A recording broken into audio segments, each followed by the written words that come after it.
Pernikahan seharusnya jadi momen paling bahagia. Tapi bagaimana jika pernikahan itu menjadi mimpi buruk seumur hidup? Wedding organizer menghilang, makanan tidak ada, acara berantakan, dan pasangan harus menelan kekecewaan besar dan trauma. Fenomena belakangan ini publik digemparkan dengan adanya salah satu vendor wedding service yang melakukan penipuan kepada para calon pengantin. Bahkan kerugiannya sampai dengan miliaran rupiah. Tentu hal ini membuat takut para pengantin untuk memilih vendor. Dan tentunya menjadi takut akan salah pilih hingga berujung trauma di hari pernikahan. Namun di tengah ramainya berita terkait dengan viralnya vendor tersebut, masih ada vendor wedding organizer yang eksis sampai dengan sekarang, bahkan sudah berdiri lebih dari 1 dekade lamanya. Hari ini kita akan belajar kepada vendor tersebut, mencari tahu bagaimana sih tips and tricksnya memilih vendor terbaik, dan juga berbagi pengalaman bagaimana membranding sebuah vendor sampai dengan saat ini.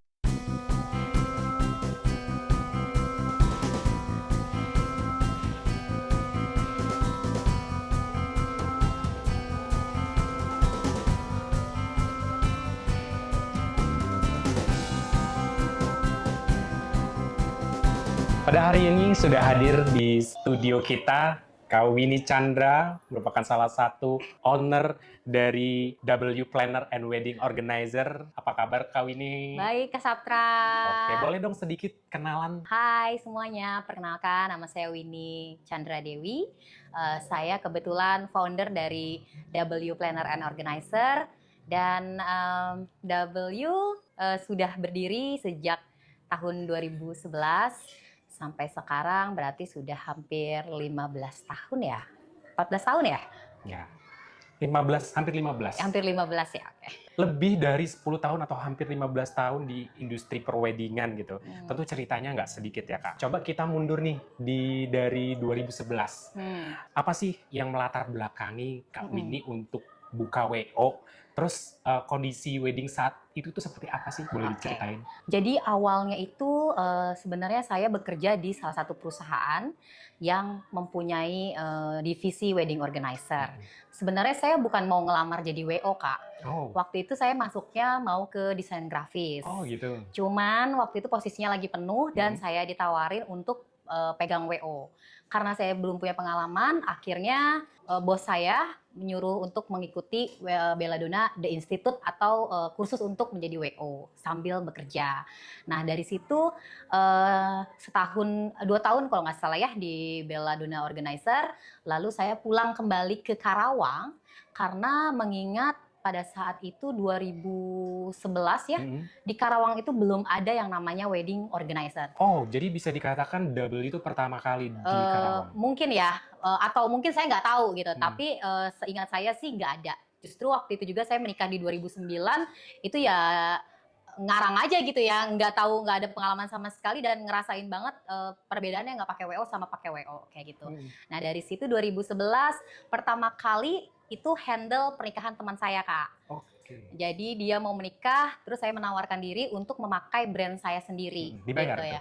Dibayar tapi krunya aja. Cuma untuk cari pengalaman dan mengibarkan bendera untuk pertama kalinya gitu ya. Nah, dan waktu pada saat itu juga sebenarnya saya nggak fokus untuk mencari klien sih. Cuma dari peristiwa itu di 2011 itu ternyata orang-orang jadi tahu gitu, Kak WO ya, Kak WO ya. Nah dari situ W mulai dikenal sama orang kayak gitu. Jalan yang menarik sih sebenarnya ya, dari sebenarnya nggak ada niat Iya buat bener, jadi WO. kecemplung yang jadi berkah sih. Iya, akhirnya disuruh ngelamar apa jadi apa ya. Iya Kak, ya? benar. Oke, membangun brand WO itu kan nggak cuman kita bisa tahu rundown, kemudian acara selesai gitu. Sebenarnya nilai apa sih yang lebih ingin ditanamkan ketika kawin itu membuat sebuah brand WO itu sendiri? Nah, memang dari kita belajar, jadi aku boleh dibilang aku belajar WO bukan otodidak ya, tapi memang aku benar-benar concern dan belajar di kursus WO tadi. Gitu. Dari situ kita tahu apa aja basic-basic untuk menjadi WO. Tapi sebenarnya kalau dilihat-lihat lagi untuk menjadi WO itu sebenarnya modalnya nggak terlalu gede Kak. Betul. Tapi yang paling penting dari semua itu adalah apa? kepercayaan, integritas yang kita jual ya. Jadi ketika ada klien yang menitipkan hari bahagianya di pundak kita, justru itu adalah beban atau yang paling harus kita perhatikan ya Kak ya. Jadi kepercayaan itu yang harus kita jaga sehingga W sampai saat ini bisa bertahan kayak gitu. Tapi di panjangnya perjalanan, tentu ada fase yang sulit, bahkan pernah nggak sih ngerasa, udah deh gue cukup di sini aja gitu? Sebenarnya dalam perjalanan W sampai saat ini aku merasa ada 2 fase nih Kak. 2 fase. Fase pertama adalah fase awal-awal ketika di awalnya kita belum tahu nih marketnya siapa kayak gitu ya. Jadi di awal mulanya di industri di Karawang sendiri itu orang belum tahu WO itu apa. Jadi disitulah aku mulai berjuang untuk mengedukasi kepada klien, kepada vendor apa itu WO kayak gitu ya. Karena jujur waktu itu belum ada venue-venue seperti sekarang gitu ya. Di fase itu aku mulai merasa desperate ya Kak. Ya. Harus memperkenalkan lagi, sepertinya tidak ada harapan. Nah, tapi di 2015 titik mulanya itu industri wedding di Karawang itu berkembang ya. Nah, kalau fase yang kedua itu mungkin di baru-baru ini Kak. Karena dulu itu WO belum ada, jadi sulit untuk memperkenalkan, kita harus mengedukasi. Sekarang kebalikannya. Kebalikannya yaitu sekarang menjamur sekali WO-WO baru gitu ya. Dan kita sudah berperang dengan yang namanya harga. Aduh. Jadi fase itu yang kayak kita harus kadang-kadang agak-agak gimana ya ketika kita harus mengalah, bukan mengalah ya, tapi kayak kalah sama yang lebih murah jauh banget gitu. Jadi itu sih fase-fase yang menurut aku berpengaruh sih di sekarang ini gitu. Kita coba sedikit membahas terkait dengan kasus yang kemarin. Memang ini agak sensitif sih, tapi nggak apa-apa lah kita bahas agar nanti buat pembelajaran nih para calon pengantin yang nanti pengen nikah dan harus banget pilih vendor yang benar-benar bisa amanah, karena ya harapannya kan pernikahan hanya sekali seumur hidup ya. Jadi tidak mau ada kesalahan sedikit pun di pernikahannya. Sebenarnya celah penipuan itu terjadi itu sebagai kakak WO ya gitu. Jadi di mana sih sebenarnya celahnya gitu? Biar kita lebih detail gitu terkait dengan itu gitu. Kadang kan kita nggak ngeh ya, di mana sih sebenarnya kok bisa punya ketipu, padahal testimoninya oke aja nih di Instagram dan lain sebagainya. Ya mungkin karena jumlah uang yang masuk itu nggak sedikit ya Kak. Ya tau lah ya kalau mau mempersiapkan pernikahan semurah-murahnya itu pasti puluhan juta gitu ya. Lalu ada juga ya tergantung venue-nya, ada yang ratusan juta mungkin gitu kan ya. Nah kesiapan si owner untuk menerima uang yang sebanyak itu mungkin akan berpengaruh ke gaya hidup mungkin ya kan.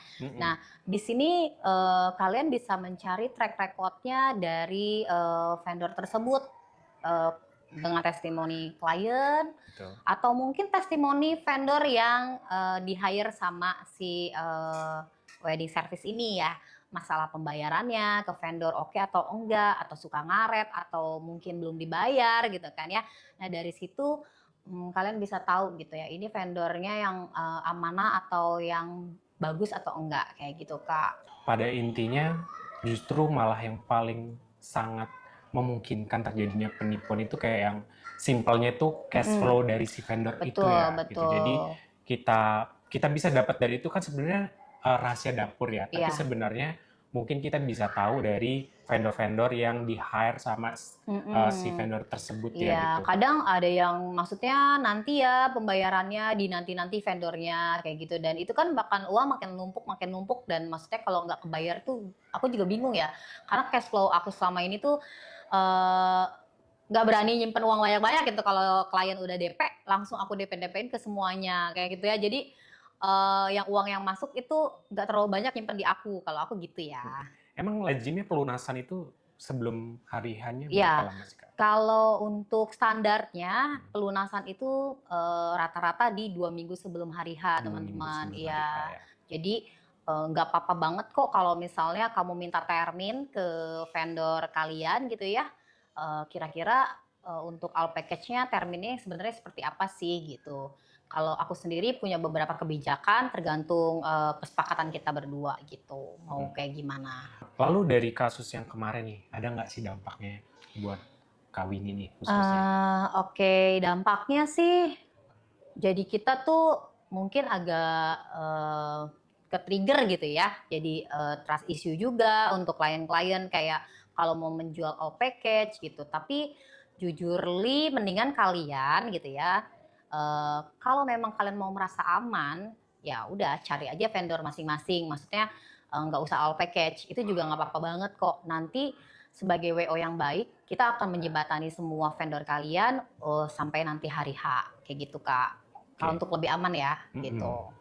Nah, berarti secara dampak serius mungkin lebih ke orang itu jadi mungkin tanyanya tadinya cuma sedikit, jadi sekarang nanyanya banyak Iya, banget gitu ya. benar gitu. Terus kayak mungkin mau pembayaran ragu-ragu atau apa kayak gitu sih, lebih ke situnya. Iya, mungkin paling amannya kita ikutin syarat dan ketentuan pembayarannya aja gitu ya. Benar.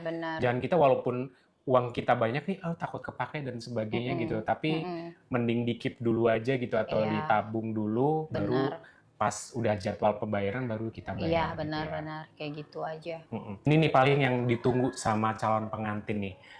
Apa sih Kak tip dan triksnya untuk bisa benar-benar kita dijauhkan dari vendor-vendor yang tidak amanah tersebut? Informasi tuh gampang banget untuk dicari. Beda kayak dulu, zaman dulu ya kita harus punya majalah untuk tahu vendor-vendor gitu ya. Sekarang ini tinggal searching di Instagram aja, jadi kalian bisa cross check balik gitu ya. Nah, dari situ kalian bisa menilai bahwa vendor itu sehat atau enggak gitu dan sudah berapa lama, kantornya di mana. Jadi kalau misalnya terjadi sesuatu, itu tuh bukan alamat bodong gitu ya. Nanti pas disusulin, loh ini ternyata ruko yang dikontrakan kayak gitu kan ya Kak. Jadi kalau misalnya ada alamat pastinya, kalian tahu harus kemana kayak gitu. Dan seperti yang tadi aku bilang, kalau kalian ketemunya di pameran, cukup DP minimum aja untuk dapetin promonya sambil kalian cross check ulang bener atau tidak vendor yang bersangkutan dan paket-paketnya. Seperti itu, Kak. Tadi terkait dengan kasus viralnya AP gitu ya Kak ya. Itu kan yang menjadi problem utama adalah harganya sangat murah, promonya sangat fantastis gitu kan, sehingga klien itu pada tertarik. Gimana kalau kondisinya memang budget klien itu minim gitu Pak? Kita harus realistisnya gimana sih terkait dengan budget yang kita punya gitu. Budget minim bukan berarti pernikahan kalian nggak bisa mewujudkan wedding dream kalian gitu ya. Nah, tapi kalian harus perlu perhatikan adalah biasanya pernikahan itu yang sangat-sangat berpengaruh adalah makanan atau catering, Kak. Jadi, kalau misalnya budgetnya terbatas, tolong dibatasi juga si undangannya. Jangan misalnya untuk 1.000 orang tapi budgetnya 50 juta. 50 juta kayak gitu. Misalkan. Misalkan, ya mungkin memang ada catering-catering yang bisa ya affordable gitu, tapi pastikan lagi detailingnya, balik lagi ke detailnya, apa aja sih dapatnya, jangan-jangan nggak ada lauknya gitu kan, cuma satu misalnya, padahal kalian pengennya lauknya 2 gitu, mau ada daging atau apa, nah itu kalian harus perhatikan ya di situ. Seperti itu sih kalau misalnya mau berpengaruh banget sih pasti di makanan sih Kak, gitu. Jadi kalau misalnya budgetnya terbatas, disesuaikan aja. Bisa intimate, kalau zaman-zaman sekarang nih anak Gen Z suka banget sama intimate wedding. Cari dari sekarang, kalian tuh maunya kayak gimana, konsepnya seperti apa. Jangan hanya manut sama all package yang ngasih gitu-gitu aja gitu ya. Mungkin kalian pengen ada sesuatu yang beda, dibicarakan aja gitu ya. Dan kalau bisa kalian memang harus berkonsultasi sama wedding planner atau wedding organizer yang sudah mempunyai pengalaman. Kalau kalian boleh promosi nggak sih Kak Saptra? Boleh dong. Kalau kalian mau boleh ikutin atau follow IG aku di winnie.w. Di situ ada Tips-tips menarik ya. ada tanya Kak Win, jadi kalian bisa belajar bareng sama aku juga. Kalau ada pertanyaan boleh di DM ya ke aku.